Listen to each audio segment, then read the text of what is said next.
to a 5-year-old, I would say we try and make new medicines. I work with people and companies and money to try and discover new medicines. So think about when you have a sore ear or you've got a sore throat and your mommy gives you some medicine to try and make you feel better. That's what we do for diseases and illnesses that make people miserable and make their lives, less worthy of or less able to be lived in a way that they find rewarding. This is the Nucleate Podcast, the voice of the next generation of biotech leaders. Welcome to the Nucleate Podcast. My name is Sam Kessel, and on this episode, I speak with Laurence Reid, former CEO of Decibel Therapeutics and Warp Drive Bio, as well as former Chief Business Officer of Alnylam Therapeutics. Laurence is now on the board of directors of several companies, including Broken String Biosciences, Metagenomi, Stratus Therapeutics, and Calvista Therapeutics. Laurence has a wealth of knowledge on company building and has many lessons for the entrepreneurs and aspiring entrepreneurs in our audience. I had a fantastic conversation with him, and I hope you enjoy the episode. Thank you so much for joining the Nucleate Podcast. You're welcome. Good to see you. So let's start from the basics. How do you explain what you do to a 5-year-old? Yeah, that's a great question to start with. To a 5-year-old, I would say we try and make new medicines. I work with people and companies and money to try and discover new medicines. So think about when you have a sore ear or you've got a sore throat and your mommy gives you some medicine to try and make you feel better. That's what we do for diseases and illnesses that make people miserable and make their lives, less worthy of or less able to be lived in a way that they find rewarding. I think that sums it up well. So let's talk about your background. You're from the UK. You ended up moving to the US. How did your upbringing lead you to a career in biotech here in the US? Yeah. So I guess I was just naturally drawn to science as a teenager. Did reasonably well in high school, but I really loved ironically, maths, physics, and chemistry. And I had aspirations to be a nuclear physicist at one point. And so this is growing up in the UK, 1980s, let's say, and biotech was just really, in the UK was a vestigial thing. Obviously, in the US, it was beginning to get going with Genentech and Biogen, but the UK was several years behind, and we'll probably come back to that later in terms of things that I'm doing these days. And I'm going to give my family two real strokes of credit. One was my grandfather. My grandfather was a physician, very interested in science and very interested in what I was doing. And I was up staying with him when I was, in high school. And he stuck a copy of the Double Helix in my hand. And somewhere along the line, he had crossed paths with James Watson. I don't know how. He wasn't claiming he knew him, but he's like, you need to read this. And he gave me the Double Helix. And I knew very little biology, biochemistry, but I was just completely enraptured by the Double Helix and the sort of the romance of the story, the scientific process, and there's a lot of human drama obviously going on in that story. It's a story first and foremost, but it was a scientific exploitation. And I think the combination of sort of the romance of scientific exploration and the importance of DNA and genetics and what went from that. So that was really sort of a penny dropped for me. And then the second piece, I'm going to give my father credit for, because I didn't know what biotechnology was as a sixth former in high school in the UK. And he was like, there's this thing called biotechnology. My father was quite, God love him, was quite didactic in many ways, at which point my sons roll their eyes. And he was like, there's this thing called biotechnology and you really need to figure it out and understand what it means and whatever. And because I was sort of on a path to probably become a chemist or a chemical engineer or something equally dry. And we live very close to a company called Celltech, which has now long been rolled up. But at the time was sort of the cutting edge of UK biotech, a lot of antibody technology. They were trying to tie radioactive ligands onto monoclonal antibodies. This is, as I say, this is in the early to mid 1980s. And I literally called them up, which was a first example of a skill that I sort of developed. I'm reasonably good at cold calling people. And I got on the phone with a guy called Gwyn Humphreys, and he's like, well, come and see us, and maybe you can be an intern in the lab. And I spent 2 summers and a Christmas holidays working at Celltech and learning to do a little bit of molecular biology and learning what it was like to work in a science lab. So two catalysts, let's say, from my immediate family that were neither of whom particularly, knew very much. I mean, my grandfather was a physician, but not that they knew anything about developing new medicines or whatever. But they two independent events, probably in the space of a few months, and then I went off to university, and I really tilted what I was interested in doing away from sort of chemistry and much more towards biochemistry and ultimately molecular biology and genetics, and that I view as the root of everything that I've done, really everything that I've done ever since. That's awesome that your family played a critical role in how you ended up where you are today. Not just like indirectly, but pretty directly by handing you the Double Helix, by getting you, specifically suggesting you get involved in biotechnology. And it's funny how those kind of small moments at the time may seem pretty minor, but then in the grand scheme of your life, you're like, oh, these are actually more pivotal than I realized. Well, that's exactly right. Particularly to a young man who was at the time was mainly interested in soccer and cricket and beer. It was like it could have fallen on deaf ears on the wrong day of the week as well. Yeah, and the other piece too is that you talked about that I think is pretty interesting in our current environment is that they were working on radioligand therapy back 40 years ago. What's old is new again. Yeah, no, it really is. And it's not a field I've ever directly worked in. Millennium acquired an anti-PSMA radio-labeled ligand probably in the early 2000s, so 20 years ago.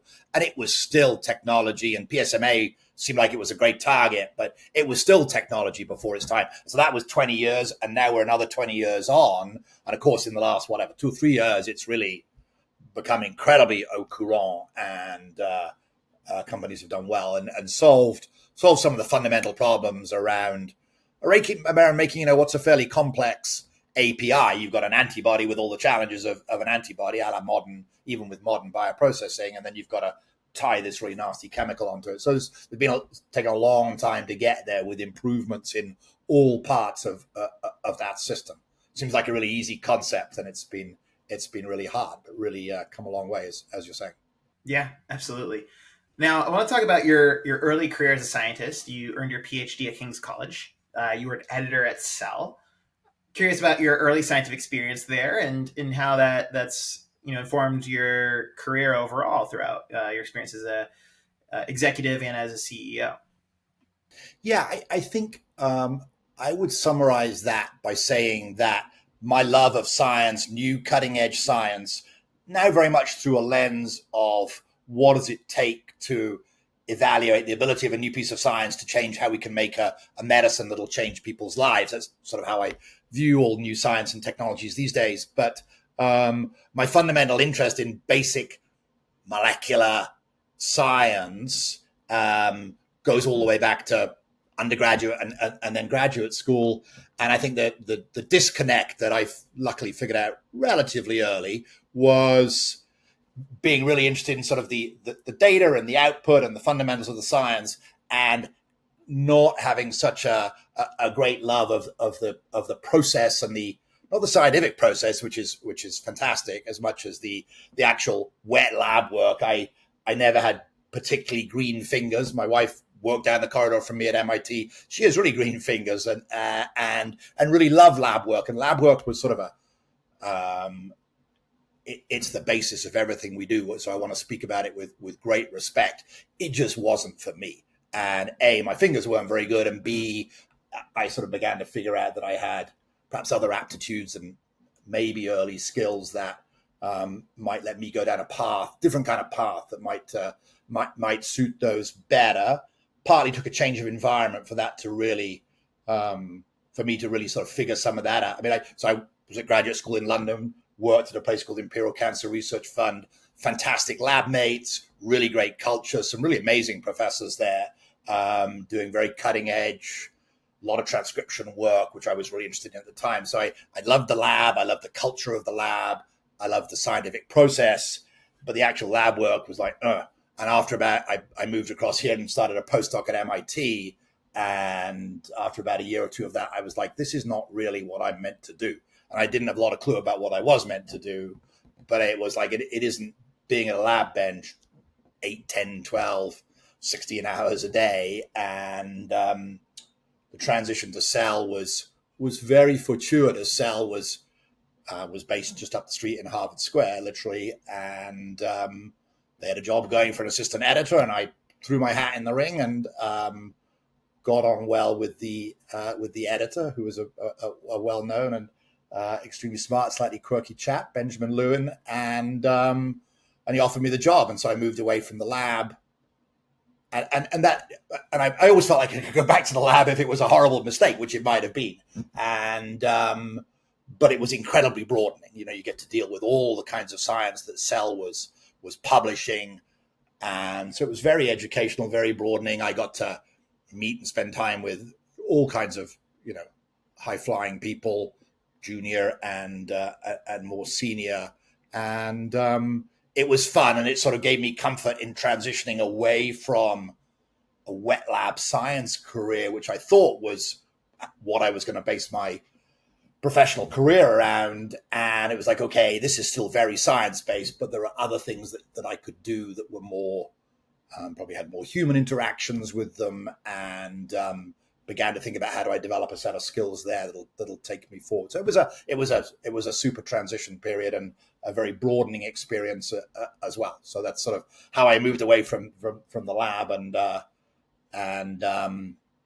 love being in the lab. I still go in the lab and sort of look over people's shoulders and cause trouble, and I still love hearing about new data, and if people think they've cracked something that is contributing to the cause, I feel like I'm a good receptor to. Yeah, I love to hear about that. Tell me what you're up to. Tell me what you're doing, and it's still I still find that very motivating within the big picture of what I try and do these days. Yeah, and it's interesting that being in a journal, you had that broad perspective. You were really evaluating a lot of science, right, based on the merits of that science, and I can definitely see how that has played out. That skill set has played out well in your career. Right? So not only executing your own science and having deep fundamental understanding of your own PhD and postdoc materials, but as an editor, looking at the merits of the science, and I can see how that would apply as you're, looking at technologies as a CEO, making sure the fundamentals of whatever experiments you are running, how well that's going, and how that tracks with potential, impact as a drug. I could definitely see how that all connects together. That's good. I'm glad you can. I've always had eclectic interests, and now I've been lucky enough to work at companies over the past 30 years that have been involved in rare diseases and cancer and inflammatory diseases and a bunch of different diseases. And so people ask me, so I do a lot of work now in what we tend to call genomic medicines, broadly defined. But I'm not driven by a particular disease. As long as there's innovative science that can really make a fundamental difference in somebody's life, then I can get interested in that. It's like, okay, how do we develop it? How do we build around that? As sort of more of the skills that I think I've accumulated over those 30 years. Yeah, and you also talked about people skills too when you were at Cell, and I can definitely see, fast forwarding a little bit from there, you ended up at Millennium, spent 10 years there, rose to general manager of 200 people in the UK. Very curious on how that all intersected, right? The skills we just talked about, like evaluating science on its merits for a journal, being able to have a broad view, and then the people skills, which I assume in the lab aren't mission critical, right? I'm sure they never harm you, but as a scientist, your success isn't really reflected on your people skills. Versus being a general manager of 200 people, it's essential that you know how to manage and inspire people and lead them forward towards a common goal. Yeah. So broadly, I agree with you. So in terms of me, I think the great R&D leaders, ultimately they have an incredible ability both to be great leaders and motivators of human beings, and to still maintain their passion for the science. You think about somebody like Akshay at Millennium, at Alnylam, with this incredible ability to go deep on any aspect of the science, but also to build an organization where people could achieve great things and be inspired by being part of an organization that he led. So, and R&D people often lead really big organizations. So, but I think they are skills, and they often don't go hand in hand. Often young scientists don't necessarily have an appreciation that management skills are different, and sometimes they may be, oppositely selected for versus, the most elite scientific skills and scientific intuition and perspective. And So I started doing business. Well, at Cell, there was a lot of interaction, often with angry authors whose papers we were rejecting, and trying to do that in a diplomatic and thoughtful fashion. And then I think, but I evolved into, was lucky enough to sort of get an understanding of what business development was, which was sort of where I started my career, more in sort of technology acquisition type of business development, but much more, okay, we need to think about how do we solve this kind of problem, and what kind of interaction can we have with a third party such that we together can solve a problem that matters, that we don't have the skills to do on our own. And so it was very much about how do you build those relationships and appreciation of the human side of that has to go hand in hand with, okay, we'll pay you $5 million to buy your technology or whatever. That sort of nuts and bolts stuff often has to follow on the back of a relationship where people are like, okay, we like these people, we'd like to work together to try and do something outstanding. And that was a big thing that I think Mark Levin and Steve Holtzman really sort of beat into me as a young business development person at Millennium. Yeah, that makes sense, right? The nuts and bolts of a deal, in a way, comes secondary to the relationship. How do you feel about the other party? And especially if they're licensing your technology, you have to believe that, if a larger party is licensing your technology, that they're going to carry it forward and that they fundamentally believe in it and are aligned. And, I think licensing more than M&A really, it's almost like a marriage, right? Because you have a long-term relationship. You need to have shared goals, certainly, and make sure you understand each other really well in order to get a good deal done, right? But that's exactly right. You have to feel that's exactly right. You have to be building some trust, particularly if you're the licensor, that these people really share a vision, that they're gonna invest in your baby to the degree that you would have done, bring incremental skills, bring resources, and as you say, you're building some kind of relationship together that may change over time, but has a longer term perspective in terms of trying to help their technology enable whatever vision it's capable of ultimately achieving.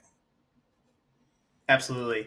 Are you able to speak to any deals that you did, like that you'd want to highlight, where that relationship piece came into really important for? We can always come back to this.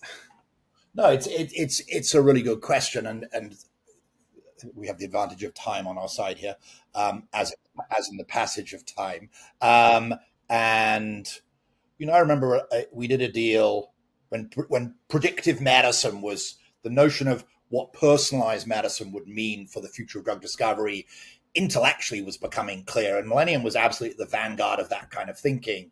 I think, unfortunately, some of the ideas were somewhat ahead of their time in terms of us having the kind of molecular understanding of disease mechanisms and disease pathways that we have today that can really help us segregate patient populations. But we had that vision, and we put together a deal with Bristol Myers Squibb, who at the time, late 90s-ish, were absolutely the industry cancer leaders. And we had these ways of breaking down cancer tissues, looking for molecular markers using pretty crude transcriptional profiling, and correlating that with drug effects, so-called pharmacogenomics, as we was often referred to back then. And we put together this deal, and it was a really difficult deal to put together because you were trying to help provide molecular information to segregate patient populations, but a lot of what we were doing was teaching ourselves about pathways and drug targets. And we were trying, Millennium was a very complicated company, and it was trying to deploy genomics in lots of different aspects of the business and keep some of those applications separate from each other from a licensing perspective. And this deal with BMS was fantastic because these guys were the leaders. We thought we had insights into how you could understand Taxol and its modern taxane derivatives, where they were going to be efficacious, which in the late 19, it seems like a long time ago relative to where we are today, that was gold dust, or in concept could have been gold dust. So they were very keen to get it, but it was a very complicated deal because of these sort of ancillary things that were going on.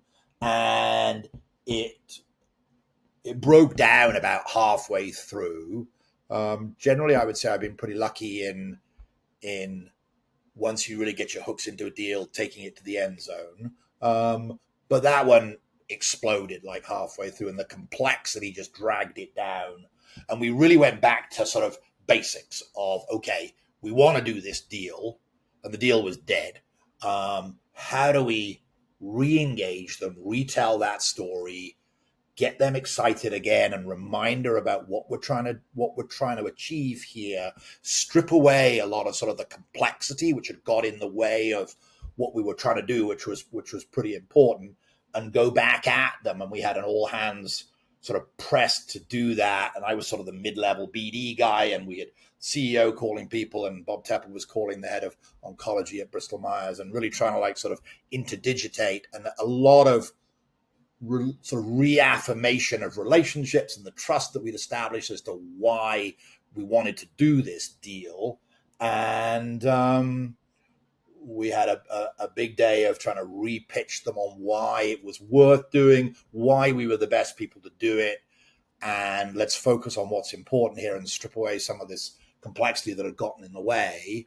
And we got the deal done, and it got written up in the Wall Street Journal. It was on the front page of the business section of the Wall Street Journal, which was sort of a non-trivial thing to have happen with Bristol Myers Squibb back in, as I say, the late 90s. And so it was very cutting edge science. It was a very complicated deal for reasons that were nobody's fault, but it really helped me become a believer in not doing deals that are overly complicated. I think the more simple you can keep your deals, the better they are, the better they can work in the long term, and the more chance people have of sort of honoring them, of getting them to where they need to go. But that was a really complicated deal, and a lot of sort of human interaction in the middle to try and get it back on path, believing that the juice was worth the squeeze and that we had to really sweat to get it back on path, and doing so. So that was, I can talk about other deals later on if that's interesting to you, but that was absolutely a long time. That was a long time ago, and it's still, well, I've still got some of those scars. That is hard to revive a deal from the dead, right? Like after it's considered dead, that is very challenging. So it's interesting that what it took was simplifying it and really just focusing on the relationship. Obviously, you had details that had to be ironed out for both sides. Right. I'm sure. No, that's right. But Correct. At the end of the day, using those relationships to drive that forward. That's exactly right. That's great. So I'm curious, you've talked a bit about the strategy at Millennium, using genomics to uncover, new drug targets and approaches. I'm curious on how they thought about drug development at the time. It seems like they worked across different TAs, with the theme being more of the technology and the discovery approach. So I'm curious on how that approach came to be, because it's interesting today with a lot of companies, typically more TA focused, generally speaking, today. I'd say. That's right. Yeah, no, that's exactly right. I think you have to go back to the timing and the context. All right. So Millennium was started in 1993, and at that time, people were not starting companies with a vision of becoming a fully integrated biopharmaceutical company, right? And so we've changed a lot in how we think about small companies driving products forward and creating value. But we were integrators of genomics technologies, and the idea was that the industry up until that point, so the small molecule industry, had been driven by a small number of targets that had been worked on and reworked on and better and better and better. But the industry was crying out for new biological innovation, and new targets and new pathways, which it was. And Millennium was really founded on the notion that genomics and genetics were really going to be the basis of opening up a whole new suite of targets. And that was certainly what attracted me to it. So the early years were really figuring out, in collaboration with people, both pharmaceutical companies and research physicians, where were the best applications of this sort of platform that we built, and then really deploying that in collaboration with a combination of academics and then pharmaceutical companies. So it's true, we worked in obesity and diabetes and cardiovascular and cancer and asthma and CNS and microbial diseases as well over time. And we would have some really smart people, but thin layers of expertise in the biology. And the idea was that we would find targets, and the pharmaceutical company would take them forward and pay us handsome milestones and royalties. And of course, those you can't do those. You can do those kind of deals, but they're not worth a lot these days.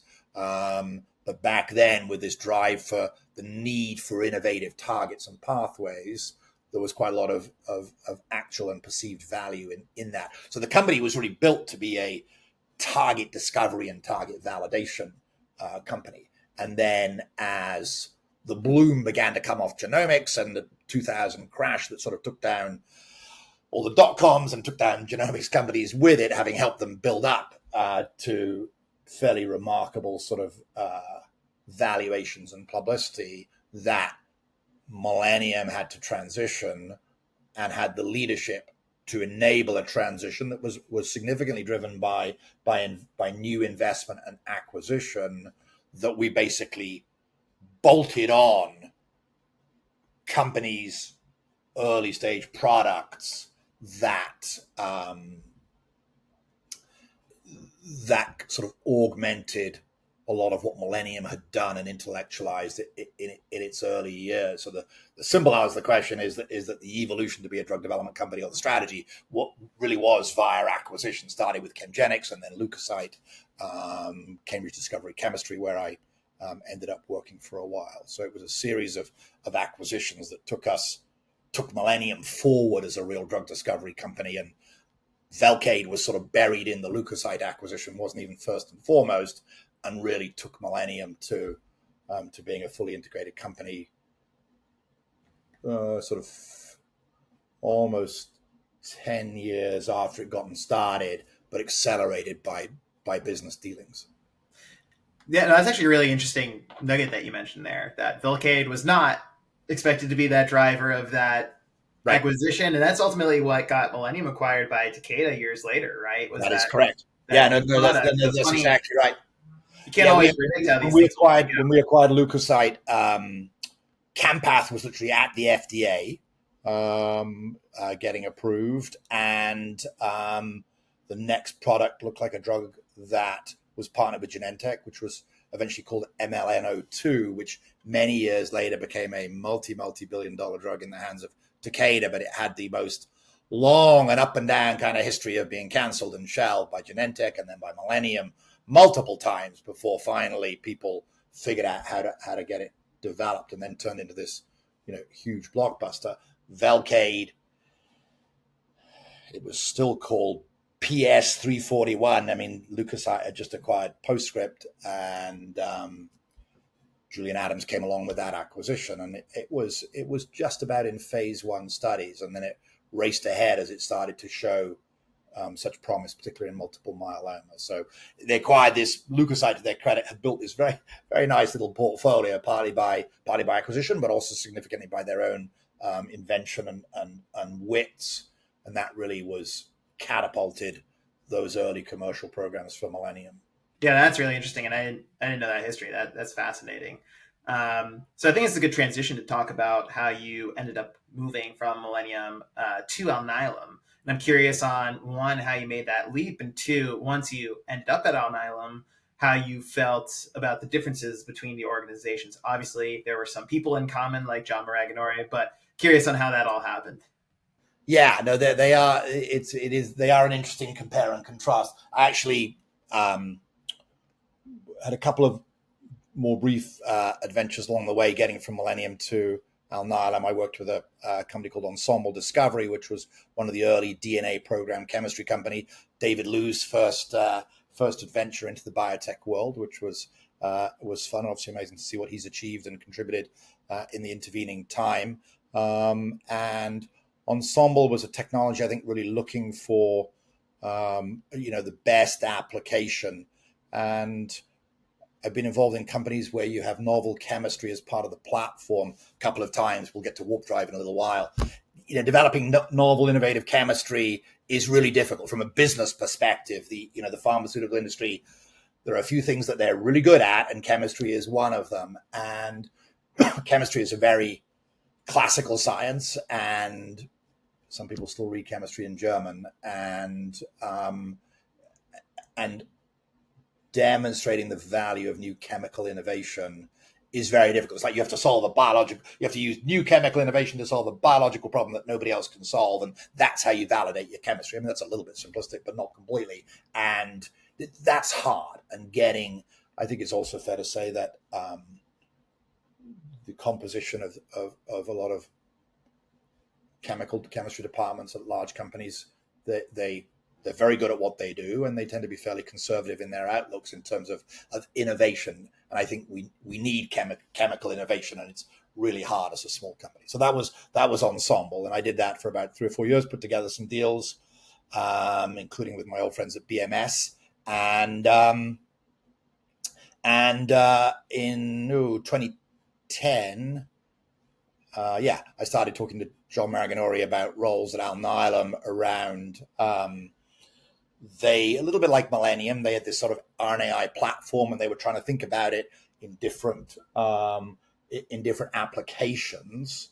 They'd spun out what had become Regulus a couple of years earlier, with some very interesting success in the early years. And so they were thinking about new ways to do that, and the business thinking that was required to do that. And so I started talking to John about driving some of those processes, and things changed a little bit at Alnylam, and I ended up becoming chief business officer there for about 5 years, which was it was a really interesting time through ups, through downs, and then ups to be at Alnylam.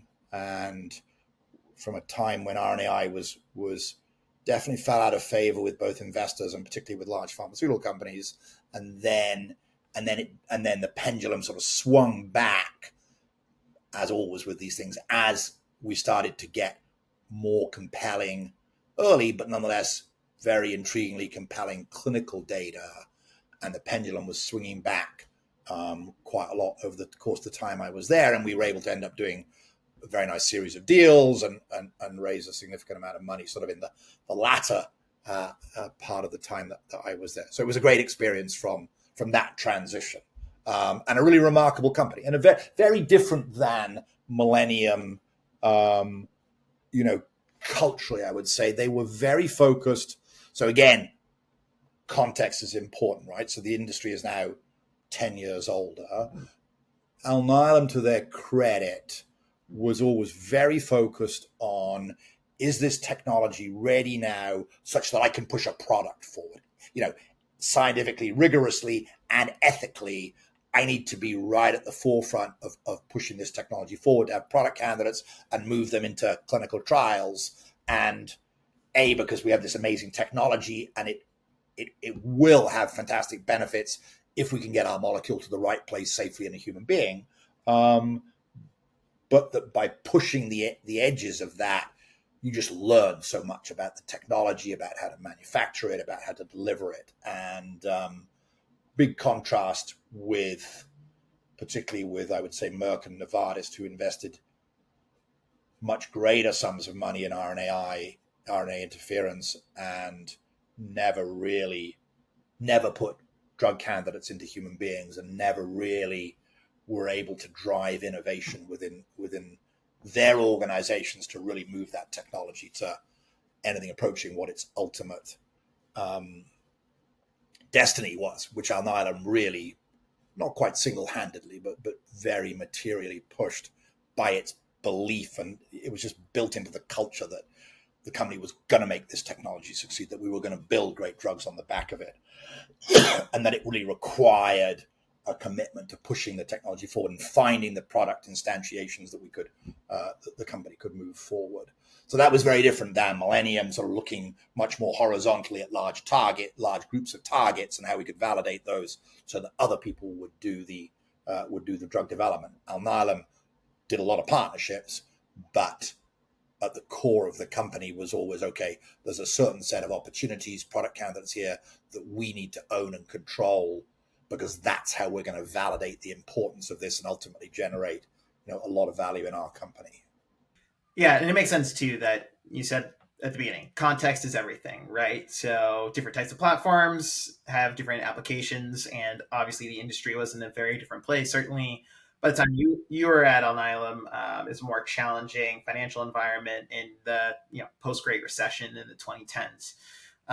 So I think that's also a really important point in terms of. No, that's exactly right. About things too. As we came out of that, yeah, it became much more widely accepted that small companies could both get the resources and the human beings to to drive programs forward and ultimately take them all the way to commercialization and lead or participate in the commercial undertaking. And that became much more accepted sort of in this kind of time frame. So companies who were going to be leaders, they were both thinking about developing their own products and how do they build and finance and staff those, and were open to doing the right kinds of transactions and collaborations to enable that, to finance that, to put to create a broader set of opportunities with their platform.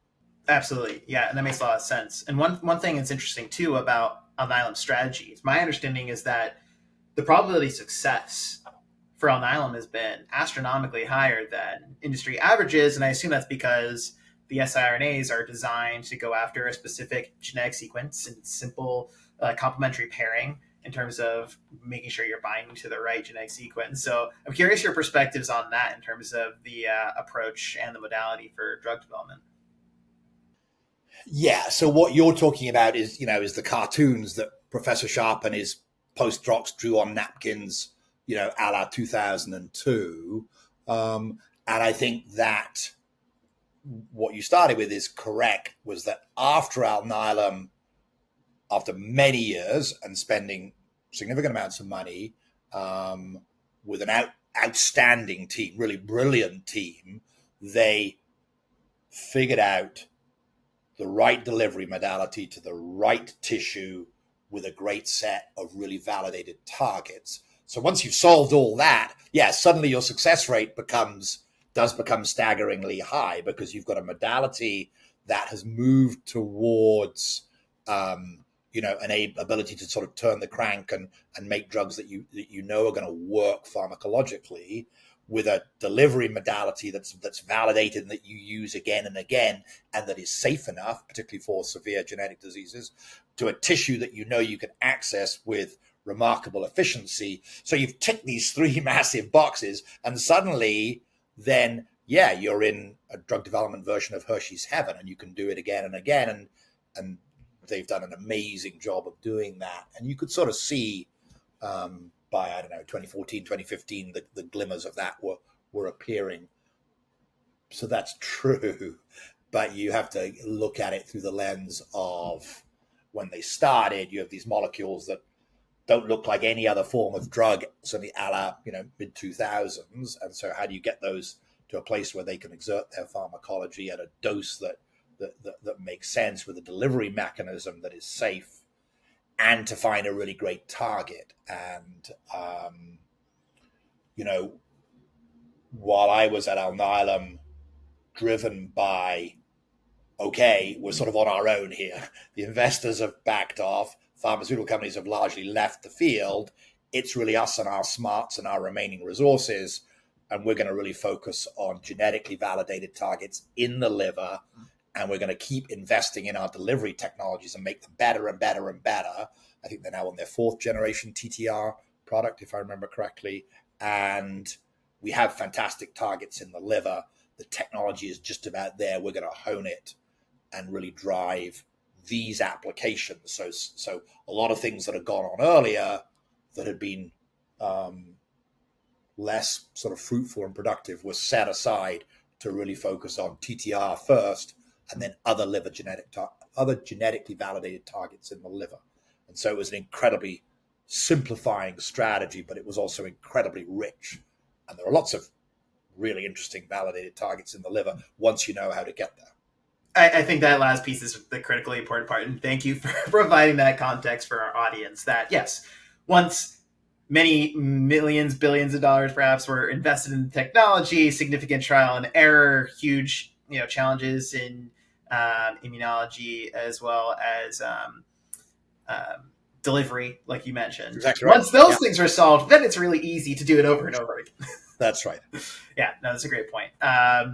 Now I want to pivot to your experience as CEO at Warp Drive Bio, and what was called the SMART platform, I guess still called the SMART platform, leveraging insight from microbial DNA to treat undruggable targets, or what were considered undruggable targets. I'm curious on how you made the leap there, and what your experiences were like at Warp Drive.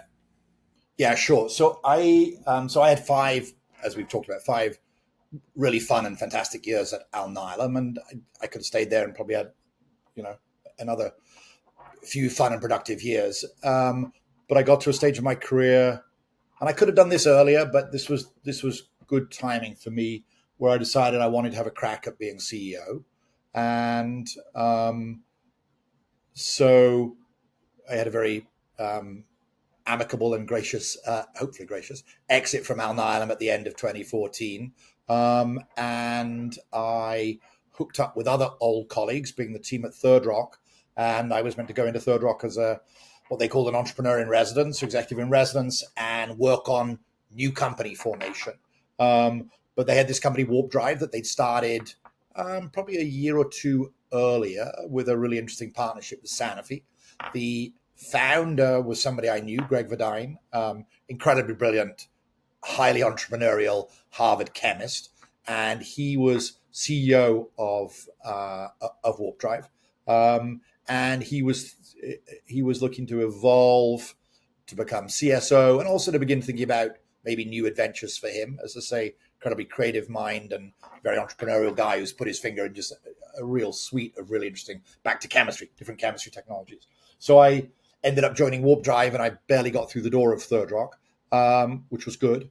And so that was how I transitioned. And they had a really interesting set of platforms, all predicated on something we touched on earlier.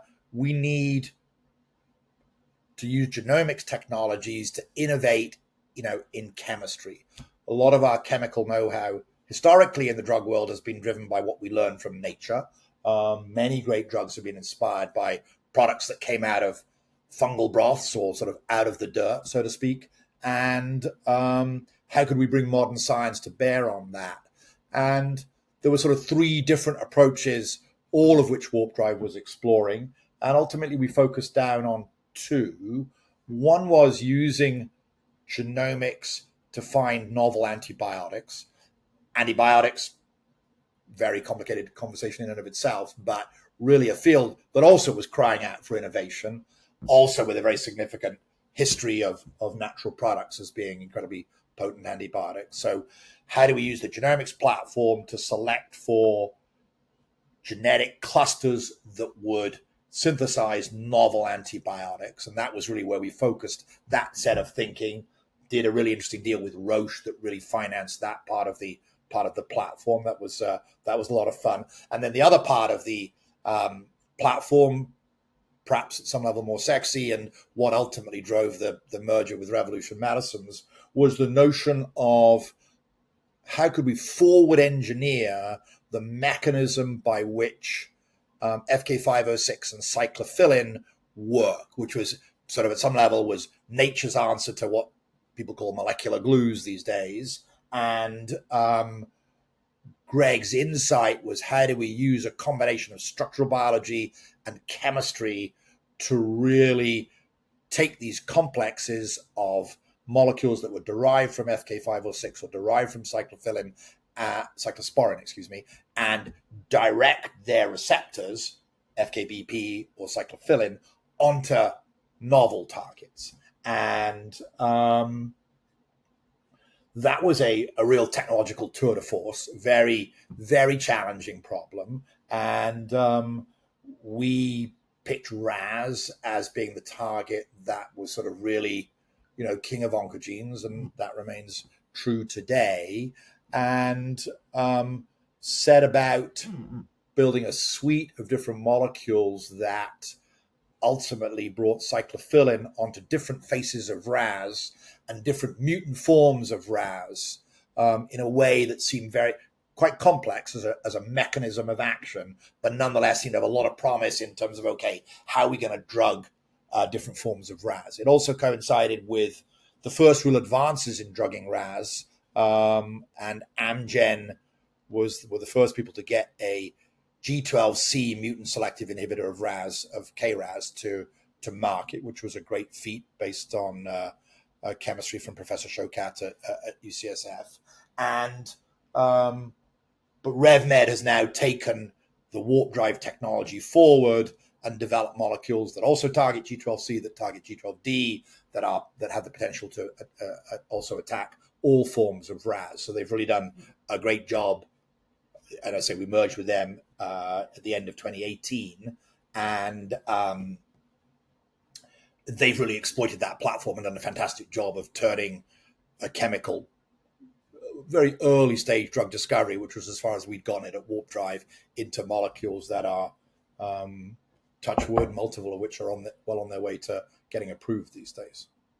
And yeah, I'm hopeful for that. It sounds like they've made exceptional progress. I'm curious, you mentioned how Warp Drive was acquired by Revolution Medicines. How did that come to pass? I think a lot of our founders in our audience are, building their own company. And, my understanding is that you build a company to succeed on its own. And that if you do end up getting acquired along the way, that's not necessarily a planned event. Obviously, you can build a company successfully so it's most attractive, but it's not like you're going to do drug development in any different way to get acquired. So I'm curious on how that came to be, or how your focus was going into that acquisition.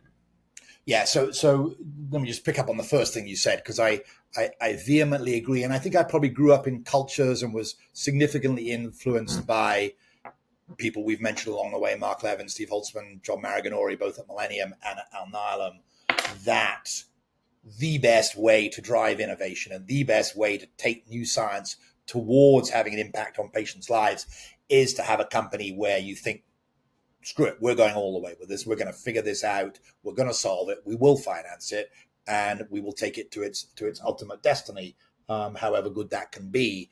And you get acquired along the way, and often you don't have a controlling vote in when that happens to you often.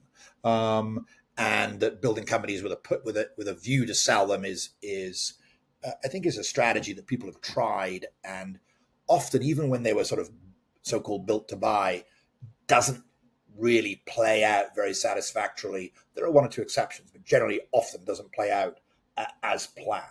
And so summer of 2018, we were setting out to finance Warp Drive. We had this RAS technology, which was clearly very interesting and potentially very powerful.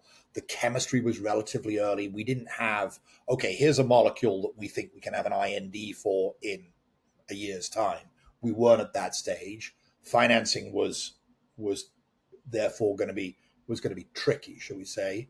But that was what we were working on. And Third Rock owned a piece of Revolution Medicines, and they owned a piece of Warp Drive as well. And they really catalyzed over the summer of 2018. It's like, we should really talk about what it would look like if we put these two companies together. And they were in the slightly fortunate position, because they owned an approximately equivalent slice of each of the two companies. This is all effectively public information, just to be clear. They were kind of neutral on, what the pie looked like after the deal was done. And so they sort of catalyzed it and lit the touch paper, and then slightly stepped back. And so we spent a lot of time with those guys over the summer of 2018.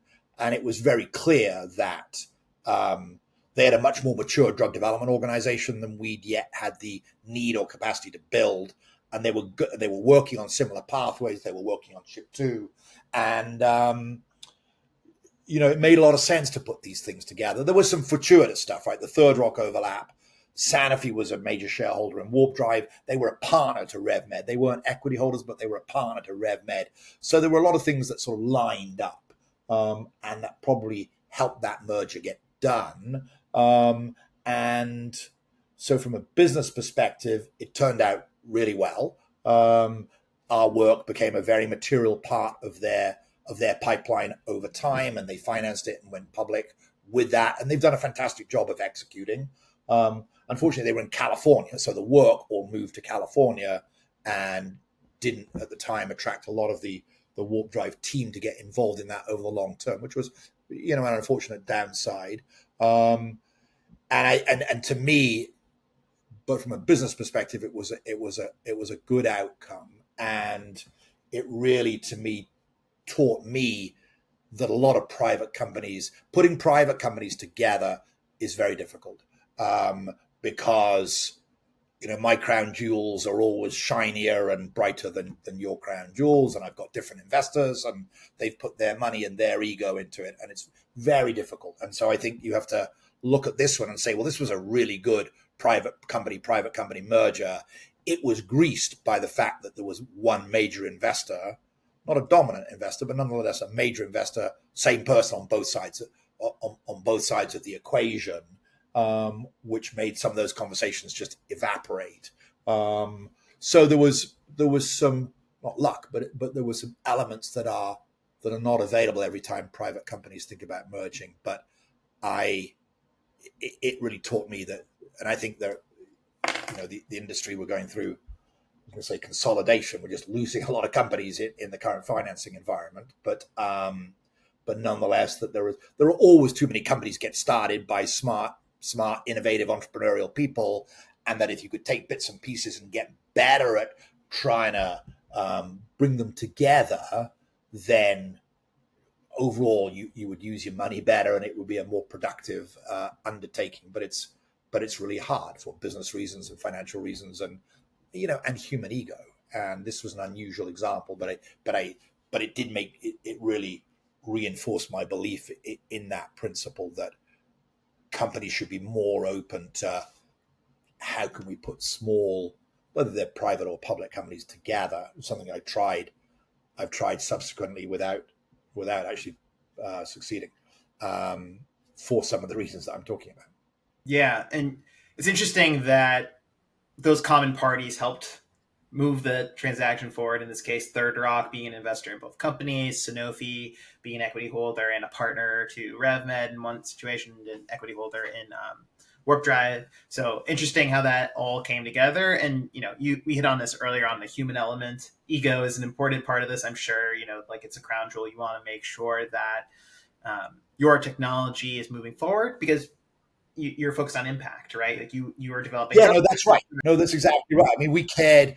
Warp Drive was a company, an incredibly innovative company, very, very cutting edge, trying to do very difficult science, which is hard in a biotech environment. And it was a company, and this came from Greg, to be fair, Greg Verdine, as the founder of the company.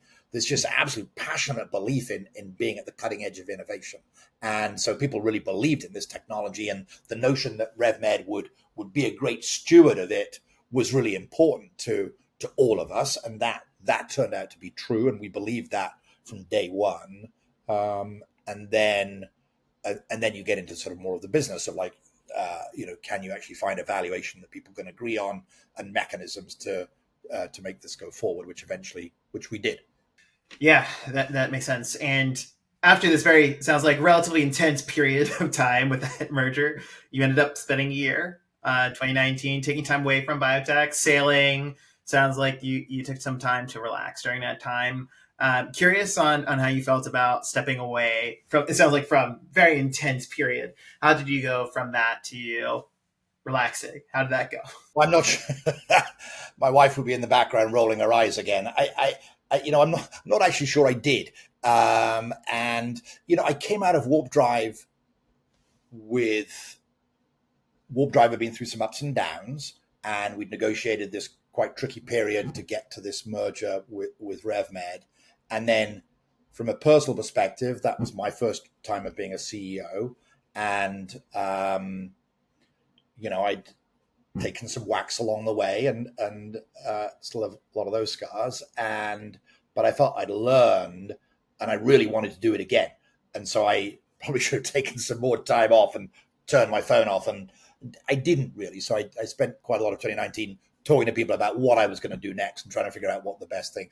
I did learn to sail, and I had some fantastic travel time with my wife, and we did a bunch of trips to South and Central America. So I did get some time away, but I wasn't as good at probably turning the phone off as I should have been. It wasn't just a year on the beach is what you're saying. It was not a year on the beach. It was a lot of time of pondering, okay, what have I learned?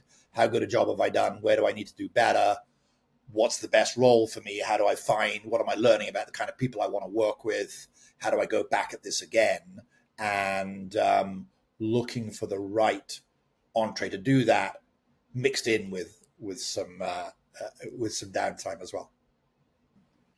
Absolutely. And I mean, I can relate to the always feeling like you want to be doing something, when you're motivated, when you're passionate, and you feel like you're doing something important. It's hard to fully step away for a long time, right? So after this period, somewhat break, we'll call it, a break from like the day-to-day of biotech, you ended up getting back to it and wanting to learn from your lessons, like you said, and you ended up at Decibel Therapeutics. So similar, I want to understand how you got there. Want to talk about what you were doing there too, developing gene therapies for the inner ear. Want to hear about how that transitioned and then what you were doing there. Yeah. So again, the sort of timing was really interesting. So, and it also, the timing was interesting, and it also was a people thing as always. So after a few months of exploring what I was going to do and how I was going to work with, I sort of came full circle back to my old friends at Third Rock and ex-Millennium people. And then also Decibel was about to go through a transition. Decibel was a Third Rock company that had been started, I think in 2015, if I remember correctly. And we were now at the end of 2019. And the CEO, Steve Holtzman, was somebody I've mentioned earlier, somebody I knew. And he was at a stage of his career where he wanted to step back from full-time employment. It was a Third Rock company.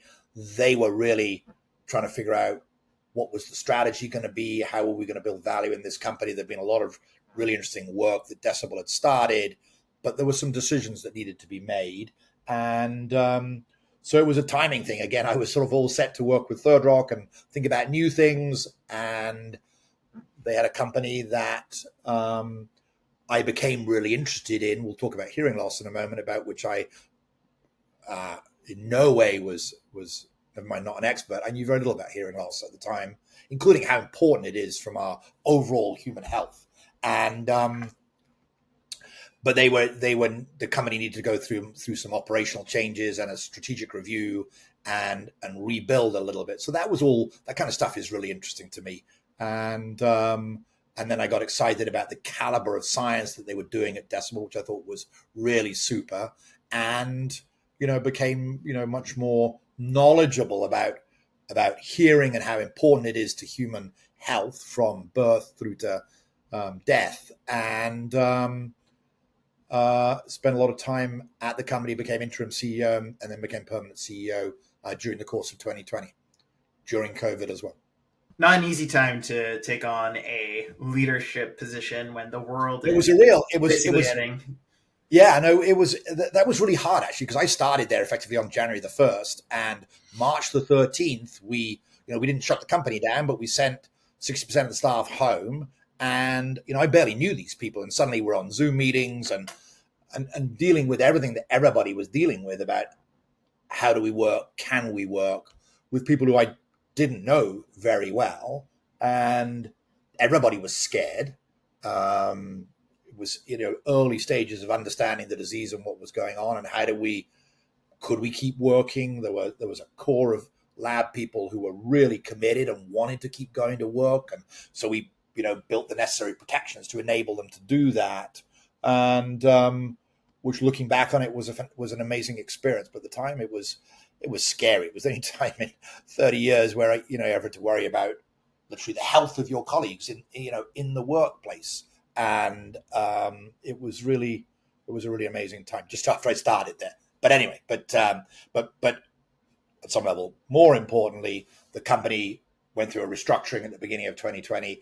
I came in on the back of that company with an incredibly tight-knit culture, going through the sort of the shock of being reduced. I think we reduced it about 50%, and coming back out of that with changes in leadership, different kinds of strategies, and a much reduced team. So there was a lot going on there, and the company dealt incredibly well with that. There'd been a large focus. Steve had really put a lot of effort into what kind of culture are we building here. Very, very team oriented and very high caliber science as well. And those things sort of pulled us through all those challenges. Yeah, I want to dig in on that more.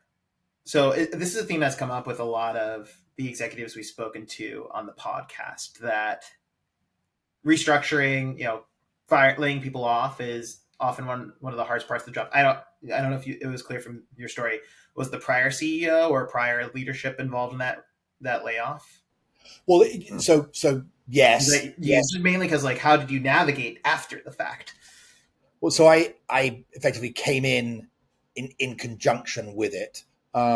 So I was sort of in line to become the new CEO, and I got announced as the incoming CEO at, not literally at the time, but at the time we were also working on, and there has to be a restructuring, and people had been told that there had to be a restructuring, and so we did that. We carried that out at the beginning of 2020, and I stepped into, okay, now how do we grow forward out of that?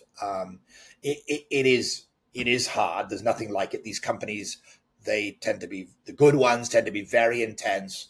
A lot of collegiality, people working arm in arm on something they really believe passionately in, and when you have to put a company like that through a restructuring, it can be brutal. People get they get very upset. They get very emotional, understandably emotional, and they get scared about their own future, about the future of the colleagues who've had to depart, and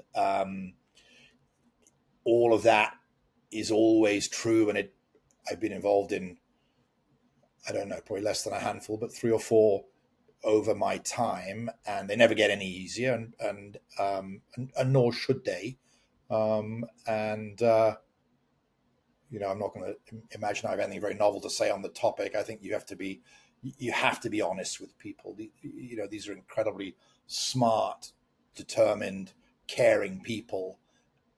And the biggest thing is, the news and the business decisions, they are what they are. And the skill is all, how do you communicate with people? Are you honest with people? Do they feel like you're treating them with respect, decently, fairly? And you're going to be judged often by the people who stay behind. And my buddy Jimmy or Judy in the next bay had to leave, but did you treat her properly as you made that decision? And have you dealt with her fairly? And are you helping her go forward with the next stage of her career and life? So there's some very profound things that you can do to make the process go as well as it can, but it's always really hard, as it should be. And I think that last piece you hit on is critically important, right? Treating people with respect in a layoff, making sure that you're supporting them. And, maybe this is just a fundamental difference between biotech and the executives in biotech versus the people in tech. But what I've noticed is that, I've seen plenty of these announcements on LinkedIn from CEOs often that said, we're really sad to announce this layoff. Please support these former employees. They are fantastic people. It wasn't based on their performance. Like, these are fantastic people. Please hire them and support them along their journey. And, like you said, how you communicate it to them, how you support them in the aftermath, knowing that, like, often it has nothing to do with their performance or anything they did wrong. Then in tech, I mean, you've heard about these nightmare stories. Yeah, I think post-COVID, really, where, CEO just gets on a Zoom call and just, like, congrats, you're laid off, right? Like, they're very brutal about it.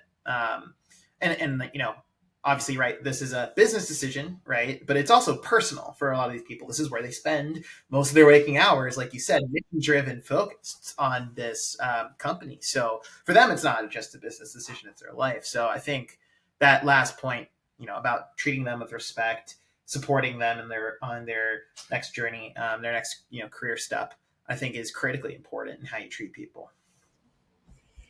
100%. That's exactly right. So, you came into this very challenging situation. Decibel Therapeutics. COVID's starting, there's a restructuring, you're jumping in. How did you, to your point, after layoff, and how did you manage through that, rebuild morale and the team's confidence on the mission? How did you navigate that? Yeah. So I think the company had gone through sort of this cultural shock that we just talked about, and then scientifically, it had a fairly broad menu of programs that we were pursuing, and we decided that we were going to really boil that down to these core gene therapy programs. So the simple answer is, I think as a new leader, the very simplistic answer is like, well, your job is to give people confidence that the leadership, that the investors are committed. Here's a revised, a new path. This is a vision for where this company can go, and you have to be clear about that. You have to communicate that. You have to communicate lots about how you're going to get there, how your work practices are changing, how you're changing departments and teams. And so we streamlined a lot within Decibel. It became half the size. It became much smaller and simpler. We then had to build on some new capabilities, but nonetheless, it was a lot smaller and simpler. And we really felt that gene therapy for the inner ear was absolutely the path that this company should follow as its predominant sort of set of scientific undertakings. And the reasons for that were really that the gene therapy for the inner ear is a really fantastic sort of overlap of a technology and an organ and some medical needs that really align really beautifully. At some level, it's local delivery. We talked about delivery a little while ago, but this is local delivery where there are surgical routes by which you can access the inner ear and deliver the drug really almost exactly where you want it to go, which is, once you sort of get your head around that, is incredibly advantageous. You happen to have to drill through the most dense bone in your body to get there, but setting that aside, you can then achieve a really incredibly precise delivery. So that was the path that we really set forward on. Gene therapy was still very much a very well favored. We got a lot of it, very well favored technology, set of technologies at the time. It's slightly fallen out of disfavor since then. And so our job was to convince the outside world that gene therapy for the ear was all the things that I just tried to articulate, and that was what we were going to tell the outside world. We weren't the only people telling that story, but we felt we had a really fantastic understanding of the biology of the ear and the cell and molecular biology of the ear based on the technologies and the research that Decibel had done and the people we'd hired. We had to brush up some of our gene therapy skills, and we did that by augmenting some of our expertise and teams. And that was what we went forward on, and that story and strategy really enabled us to do a new private financing at the end of 2020, which we turned into a crossover financing, and we went public in early 2021. And we went out on, I think it was February the 11th, and we hit the very, very top of the market. And after that, it became quite a challenge being a public company in that environment. But in terms of repositioning the company, focusing the strategy, really figuring out the medical needs, and we'll talk about some of these genetic diseases in a moment, of the ear, that it was a strategy that we were very excited about. We still had a bit of a way to go to get to the clinic, but the path was very clear. And that was really exciting. And I think that was intellectually how we got the company back on its feet and moving forward after the restructuring. And then we also took a lot of time to reconnect as human beings, despite the travails of COVID, and worked how do we try and maintain a culture in a remote environment, get people back in the building as soon as we could, as 2020 and 2021 came around, and hold the company together on the back of a strong culture that had been, and that you had to evolve through COVID, but one where people really cared about each other as human beings first, and scientists and business colleagues second, importantly, but second. And it really, I think it got us through that, allied to, and we are going to be at the vanguard. We're going to compete with our friends and competitors at Akuyos, but we're going to go head to head, and we think there's really a fantastic opportunity here, and some of that turned out to be true. Yeah, and that's great that you were able to really refocus the company and encourage the team to be able to get to where you got to, right? To be able to become a public company. We've talked about public markets and in capital markets generally. I definitely want to get back to that, because obviously that's where I spent a lot of my time at Locust Walk. But let's talk about the programs at Decibel Therapeutics. So autoferlin, I might be pronouncing that wrong, but that gene-mediated hearing loss, pretty impressive clinical data that's coming out now. I'm curious on how you were pursuing that at the time, and how you thought about that indication in those patients, and what you were doing to serve them. Yeah, so there are, let's say, 100 different genetic reasons why people either at birth or very early in life lose some or all of their hearing. And many of them are developmental, meaning that by the time you're born, your ear has not developed and formed properly, and fixing that postnatally is probably impossible. With one gene, whether you're fixing it or whether you're putting it back or whatever. And many of them are also very rare. But nonetheless, there were a handful where it appeared that there was in rare disease terms, there was a patient population that you could imagine developing a product for and running a trial and eventually having a small rare disease market. And then most importantly, where we thought we knew enough about the biology such that a postnatal delivery of a gene would have a decent chance of rescuing the loss of hearing. And as I say, that clearly was not true for many genetic forms of hearing loss.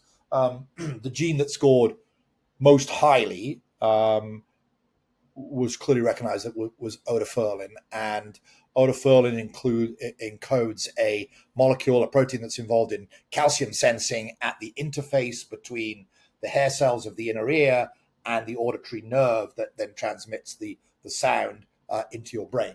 And so it was a signaling pathway that was well understood, could be measured physiologically externally, which was exciting, not in real time, but was exciting that you'd have a pretty immediate readout. And that animals and human beings born without that gene, their ear appeared to have the capability that it would function if you put a good copy of the gene back. Obviously, until you do the experiment in a human being, you don't know. But it seemed to tick all the boxes.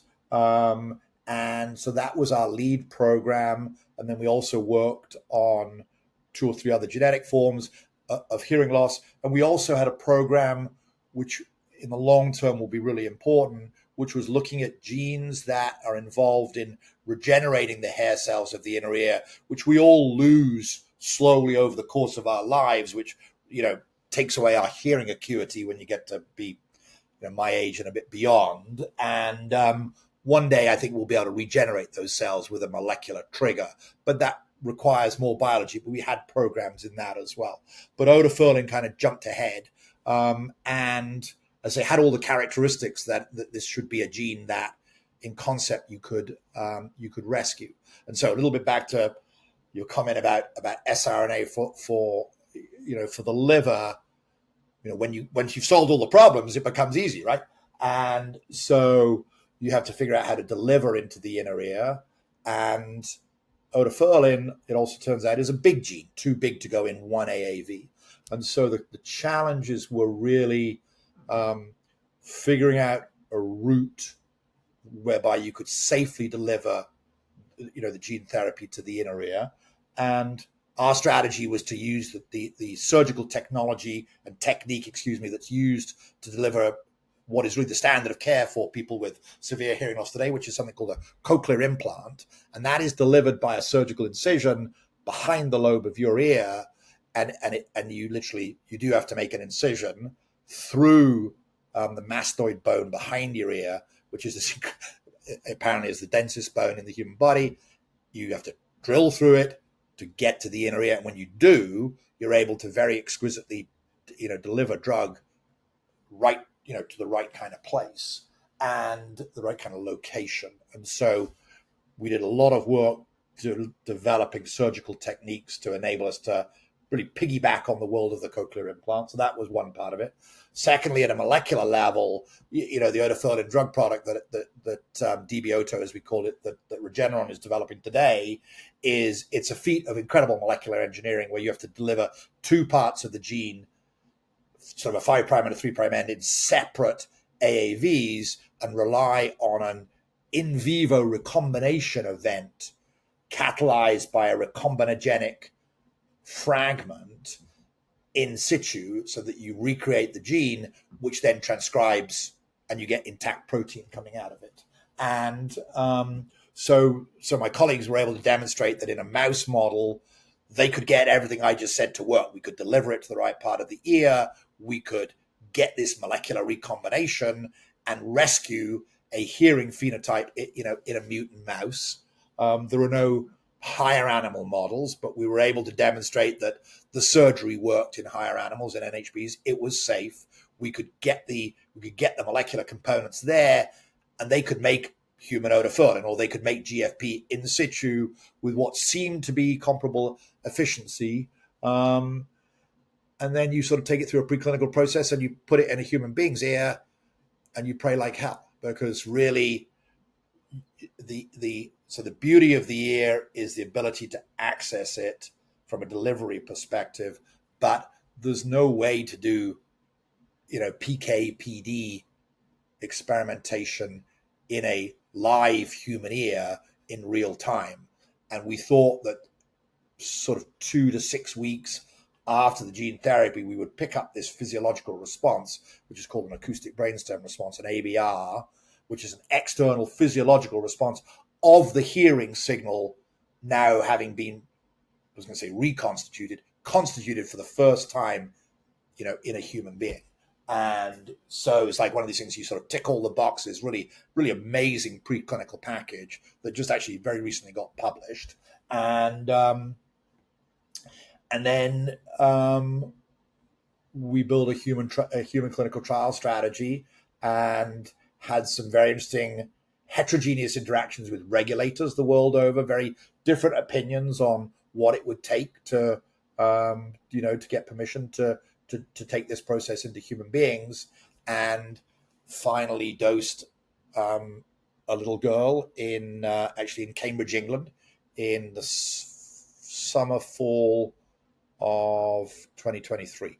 And that was actually going on right around the time Decibel got acquired by Regeneron.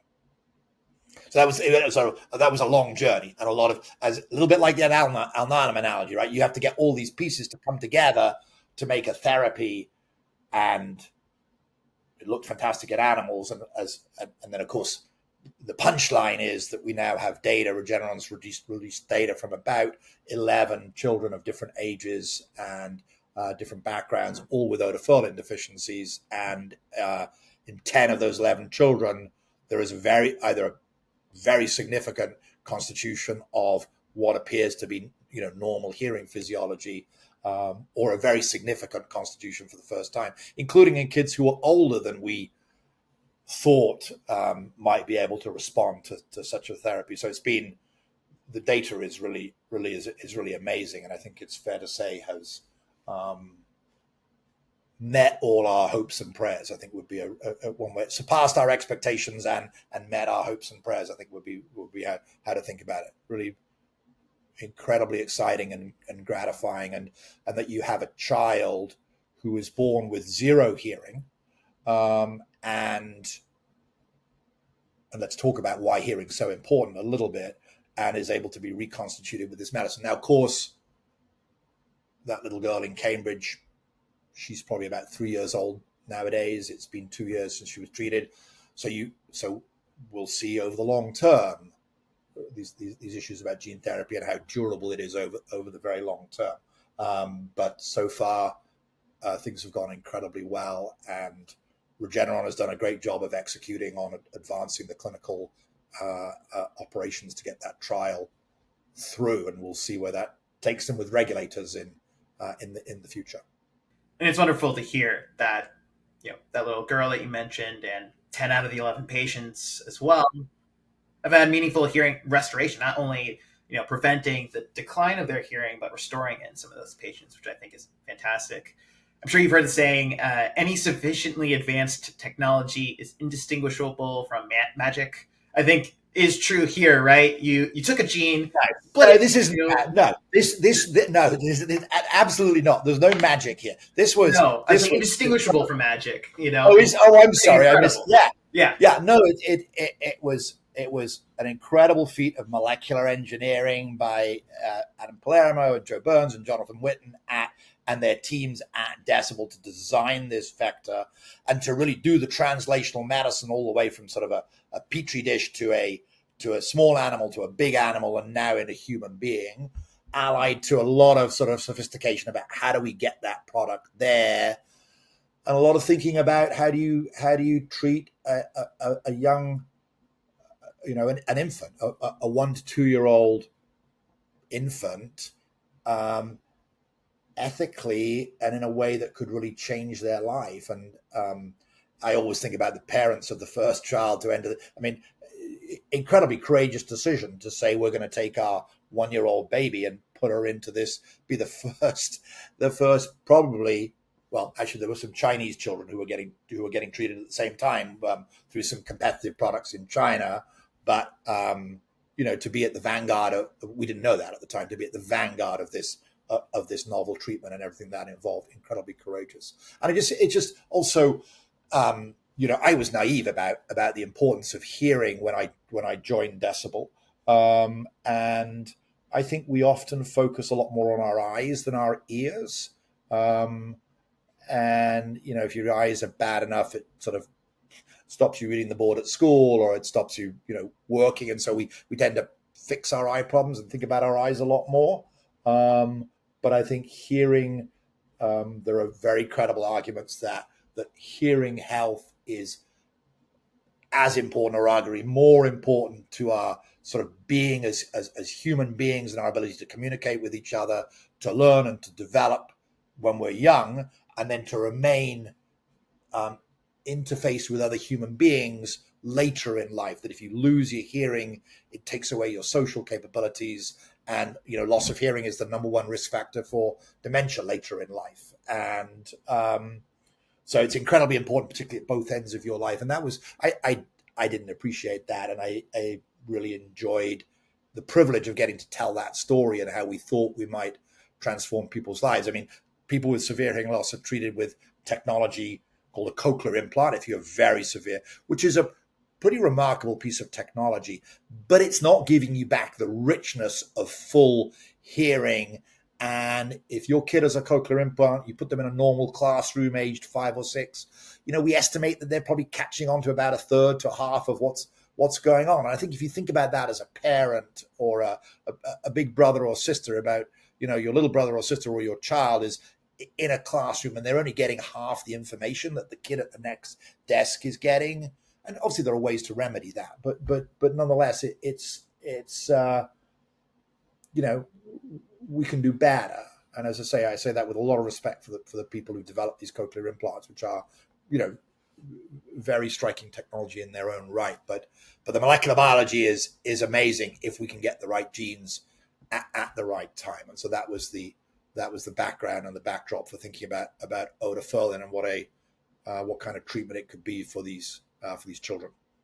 And absolutely. And the reason why I was using the indistinguishable from magic phrase is really that when you think about it, you took a gene, split it in half, put it in 2 different engineered viruses, as well as the molecular technology to reconstitute that gene after you drilled into the most dense bone in the human body, to restore hearing, like you said, which is an incredibly social and important part of development, as well as preserving your mental faculties and communication. So pretty astonishing what that technology does. Yeah, no, it really was to say it was a tremendous feat. It was also a really great example of sort of integrated thinking and integrated molecular and translational science, all the way from people who are sort of vector jockeys through to people who really understand the physiology and the biology of the ear, the surgery that the patient would have to go through, and then how we measure that and how we think about responses in a clinical trial. And at some level, that's drug development writ large. But it's a very sophisticated piece of molecular engineering, and really amazing to see it go from a sort of concept when it came out of academia of we could do this to through all the stages and ups and downs of the preclinical work and the regulatory feedback, and to get to eventually deliver it to a human being. Absolutely. Now, I want to get to a theme that's been coming up across this conversation as we wind towards the close here, is capital markets, right? They impact everything. They're in the background of everything, right? Like it was in the background for Alnylam in 2010 in the wake of the Great Recession.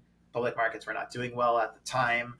You just talked about it in the case of Decibel, where you guys went public at the top of the market in 2021, and then the subsequent crash afterwards of the entire market in the aftermath of COVID. And now in 2025, the markets are quite challenging, especially for early stage founders that are in our audience. It's been extremely difficult to raise those early rounds of funding, those seed rounds, those Series A's for companies that are preclinical or early clinical. It's a very challenging time right now. And as someone who is now taking the lessons that you've learned as multiple time CEO and through multiple major revolutions in biotech, when you're advising the boards of directors on the companies you're on, when you're talking to founders in this challenging capital markets, how are you advising them in this time when money is hard to come by to advance technologies? Yeah, no, it's a really good question, and these are, I mean, as you say, you didn't quite put it like this, but as you implied, I'm old enough to remember 2008 very well and very painfully, and this is materially worse in terms of just of how long it's going on and how challenging it is to get back. So I talk to people. I'm on the board of a number of relatively early stage companies, and I talk to new entrepreneurs and company founders on a very regular basis. I think, and I don't think the lessons are different than they've always been, but you just have to be willing to apply them, ever more rigorously. So, are you really working on a really big problem that really, where the juice is, really, really worth the squeeze? And are you doing that, or do you bring something to the table that in and of itself is incredibly valuable, can solve a really important problem, and that your approach is really differentiated? And I think it's easier at my stage of my career to sort of look at things and either just be an arsehole, because sometimes you need somebody to just be an arsehole and really sort of give you some blunt advice. But I think you have to really judge yourself very, very, very much against those kinds of standards, and you can't do things that are me too. And you have to really get educated about what's the state of the field, what are the big pharma doing, what are the 10,000 other people who like solving big problems, what are they all doing, and do I really bring something novel to the party? And if yes, then let's really focus on how you convey those advantages, that differentiation, why it's important, and can you tell a fantastic story about that?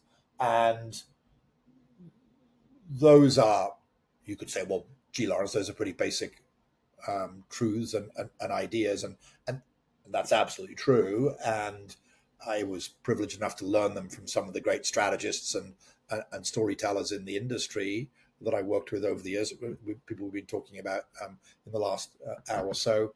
And but I think when you're sort of in the mud yourself, it's really easy to get enamored of your ideas and your science and your team and how special you are, and it's really hard, often conversely, to really articulate why you're special and why you're different and why it really matters. And so I spend quite a lot of time with people who I respect scientifically, trying to help them think through that and really articulate that. Because I think if you don't do that in this day and age, you haven't got a prayer, right? You've got to work on something that people really matter about, that really matters, and you've really got to articulate that story. And I think those are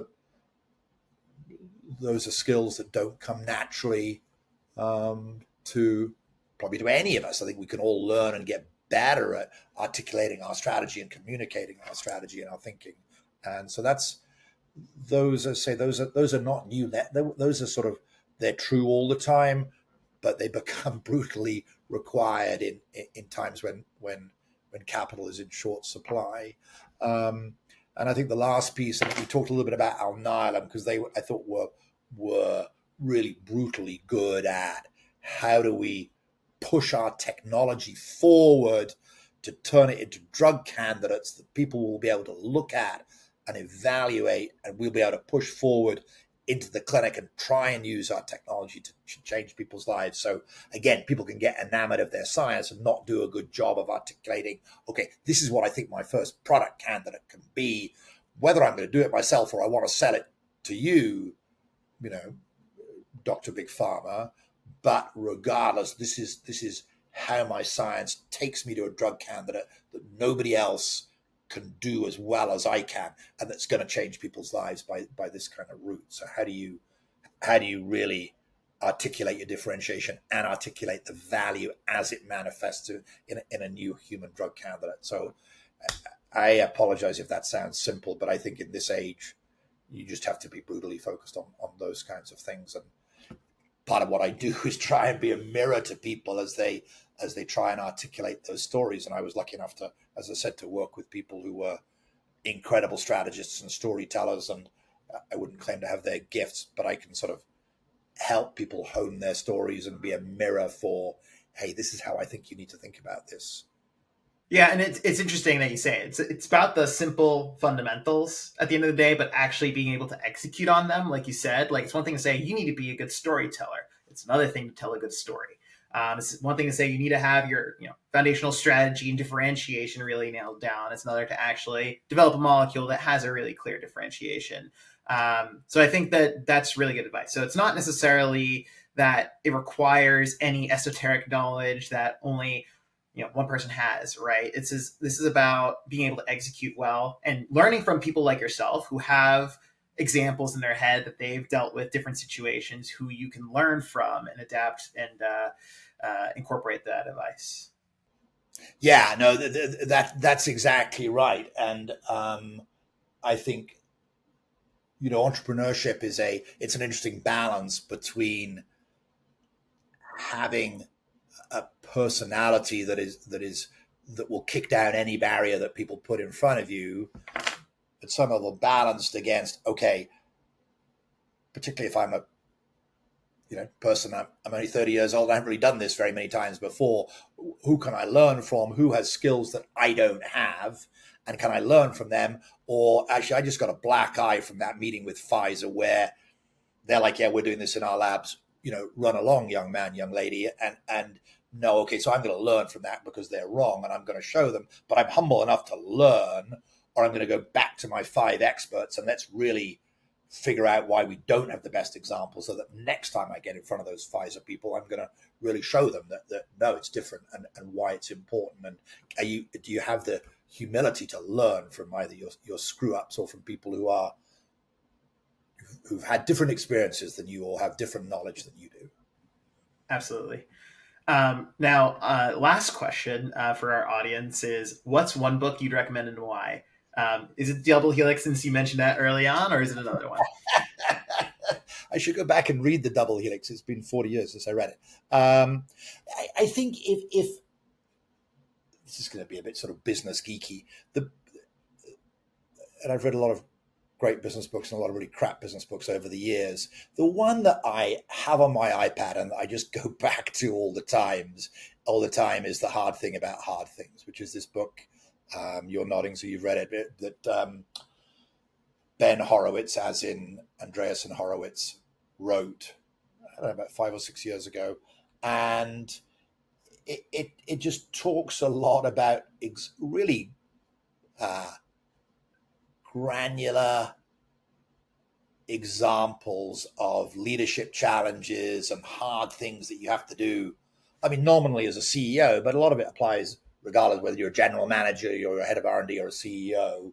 about things that go on that are the less glamorous sides of doing the job, really hard decisions that you have to make when, well, your choice is A or B and they both suck, but you have to pick one and live with it. Or you just hired a great head of, business development out of Merck, and they interviewed great, and they arrive and they can't get traction, they can't get deals moving, and it's like you have to think about how do you advance your organization and make those kinds of really difficult decisions. And so it's very practical, and it's he writes really well, and so it's lots of colorful examples, and but it's a fantastic book, and I have it on my iPad and I go back to it on a regular basis, and I always tell my sort of entrepreneurial friends to read it. So it's not high literature, and it's not maybe, I like it's amusing. He spends a lot. If you listen to him in a podcast, he goes out of his way to trash the Collins books, the Jim Collins books. Built to Last got written right when we were starting Millennium, and Mark Levin was copying chapters and giving it out to everybody, and we all read Built to Last. And there's a copy, I can see it over my left shoulder here, which is an amazing book, and Good to Great is an even better book, and Horowitz hates those books, and he sort of gives you, it's like, here's some of the reality of building a company when things are not all sweetness and light and going your way, and it's a real service. It's a great book. Absolutely. And I think that also serves to a good point too, which is that, you can't take any one book verbatim. There's going to be lessons you can learn from different perspectives, and everyone's going to have a different point of view. So collating those and your own experience to put together something awesome in a company, I think is the key. That's right. Awesome. Laurence, thank you so much for joining the Nucleate podcast. You're very welcome. That was fun. Thanks very much for having me. Thanks for listening to the Nucleate podcast. Be sure to subscribe if you'd like to keep up with future episodes. See you next time.